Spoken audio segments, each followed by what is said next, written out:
پہلا کوشچن یہ تھا کہ کسی نے پوچھا ہے کہ اگر کوئی شخص جمعے میں دیر سے پہنچا اور اذان شروع ہو چکی ہے تو وہ جمعے کی سنن پڑھے گا یا نہیں؟ دیکھیں، اذان سے مراد اگر پہلی اذان ہے تو یقینی سی بات ہے کہ اس کے بعد تو بہت ٹائم ہوتا ہے، پڑھے گا، اور اگر دوسری اذان ہے تو پھر وہ نہ پڑھے، کیونکہ ہمارے ہاں دوسری اذان کے بعد پھر متصلاً خطبہ ہوتا ہے تو وہ خطبہ آرام سے سنے اور بعد میں یہ سنت قبلیہ جو ہے وہ بعد میں ادا کرے، اور ترتیب یوں رکھے کہ پہلے جمعے کے فرض ہوں گے، پھر اس کے بعد 4 سنت، پھر 2 سنت پڑھ کر اس کی پھر پہلے والی 4 پڑھ دیں تاکہ بعد والی ترتیب اپنی جگہ قائم رہے۔ اور اسی طرح انہوں نے پوچھا ہے کہ دوسری کوئی نماز ہو، اس میں اگر اذان کے وقت انسان پہنچے تو کیا سنت ادا کرے گا کہ نہیں؟ تو بالکل ادا کرے گا، کیونکہ بہت ٹائم ہوتا ہے۔ اور اگر فرض کر لیں کہ ان کی مراد اذان سے اقامت ہو، یہ بھی ہو سکتا ہے کہ بعض اوقات توجہ نہیں رہتی اور انسان اقامت کو اذان ہی لکھ دیتا ہے، بلکہ حدیثوں میں بھی دوسری اذان اقامت کو بعض اوقات کہا گیا ہے۔ تو اگر آپ اقامت مراد لے رہے ہوں، جس نے بھی یہ سوال کیا ہے، تو پھر دونوں سوالات کا جواب یہ ہوگا کہ اچھی طرح یاد رکھیں، صرف سنت فجر کا حکم یہ ہے کہ اگر اقامت ہو رہی ہو تو آپ سنت فجر پہلے ادا کریں گے، حتیٰ کہ اگر آپ کو گمان ہو کہ امام کے سلام پھیرنے سے پہلے میں جماعت میں شامل ہو سکتا ہوں تو پھر آپ کو سنن علیحدہ ادا کرنی پڑے گی، کیونکہ سنت فجر کی تلقین بہت زیادہ ہے حدیث میں، اس لیے بعض نے اس کو قریب با واجب کہا ہے کہ یہ بہت زیادہ ضروری ہیں سنن، اس لیے ان کی رعایت کریں گے۔ باقی یاد رکھیں، کسی بھی نماز کی، ظہر ہے، عصر ہے، مغرب ہے، عشاء ہے، اگر ان کی اقامت شروع ہو جائے تو پھر سنن ادا کرنا مکروہ ہوتا ہے، فوراً آپ شامل ہوں، بعد میں سنن کو ادا کریں گے۔ ایک ہی انہوں نے پوچھا ہے کہ کیا نماز کے لیے اقامت ضروری ہے، اور اگر اقامت نہ کہی جائے تو کیا جماعت نہیں ہو سکتی ہے؟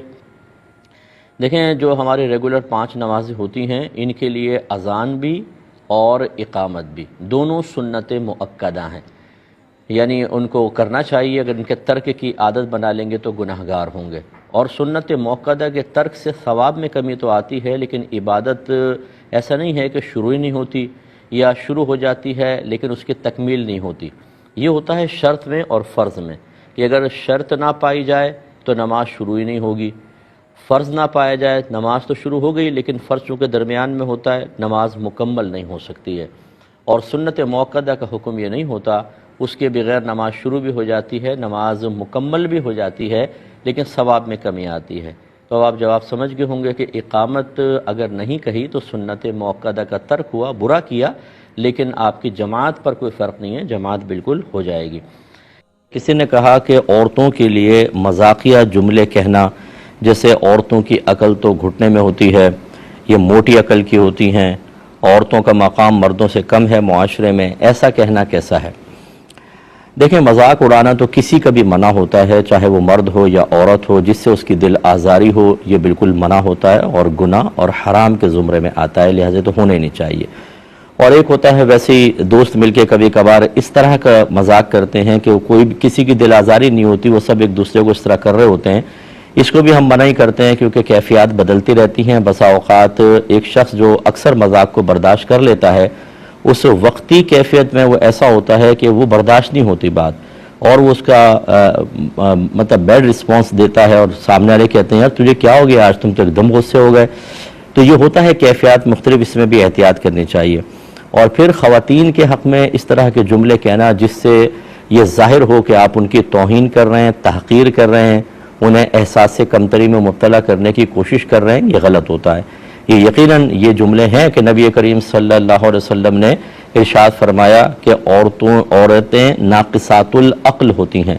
ان میں عقل کی کمی ہوتی ہے، لیکن اس کا مطلب یہ نہیں ہے کہ معاذ اللہ مردوں کے مقابلے میں عقل کا نور ان کو کم دیا گیا ہے۔ بعض خواتین ہزاروں مردوں کو بیچ کر کھا جائیں، اتنی ذہین ہوتی ہیں۔ اور میرا اکثر یہ مشاہدہ ہے، کیونکہ ہمارے اسٹوڈنٹس ہیں، بچے بھی ہیں، بچیاں بھی پڑھتی ہیں، کہ اگر ایک 16 سال کی بچی ہے تو 16 سال کے لڑکے سے کہیں زیادہ اس کا دماغ تیز کام کرتا ہے۔ یہ جو نبی کریم نے ارشاد فرمایا، اس کی بڑی ایک وجہ یہ ہے کہ اکثر عورتوں کی کیفیات، ان کی فیلنگز، ان کے عقلی فیصلوں پر غالب آ جاتی ہیں، اور پھر یہ غلط فیصلہ کر لیتی ہیں۔ اسی لیے اکثر خواتین بعد میں پچھتاتی نظر آتی ہیں کہ کاش میں ایسا نہ کرتی۔ وہ ایک وقتی کیفیت ہوتی ہے، ایک اسٹرانگ فیلنگ ہوتی ہے ان کے باطن کے اندر، اس کے وہ بنیاد بنا کر وہ عقل کے تمام تر فیصلوں کو نظر انداز کر کے بعض اوقات ڈائیورس لے لیتی ہیں، بعض اوقات کسی سے رشتہ داری ختم کر دیتی ہیں اور بعد میں پچھتاتی ہیں۔ اس اعتبار سے تو نبی کریم صلی اللہ علیہ وسلم نے ارشاد فرمایا، یا ہم یوں کہہ لیں کہ اجتماعی اعتبار سے اگر دیکھیں تو مردوں کو اجتماعی اعتبار سے اللہ نے زیادہ عقل سے نوازا، کیونکہ ان کو بہت سارے عقول کے کام کرنے تھے اور بچیوں کے لیے تھوڑا سا کم رکھا۔ لیکن اس کا مطلب یہ نہیں ہے کہ ہر ایک کے ساتھ ایسا ہوتا ہے، جیسے میں نے بتایا، جیسے ہماری والدہ سیدہ عائشہ طیبہ طاہرہ مفتیہ مجتہدہ، ہزارہا امت کے مردوں سے زبردست آپ کا ذہن تھا، اور اسی طریقے سے اور جو خواتین اسلام میں گزری ہیں، تو اس لیے مطلقاً ایسے جملے کہنا صحیح بھی نہیں ہوتا اور دل آزاری کا سبب بنے تو حرام ہے۔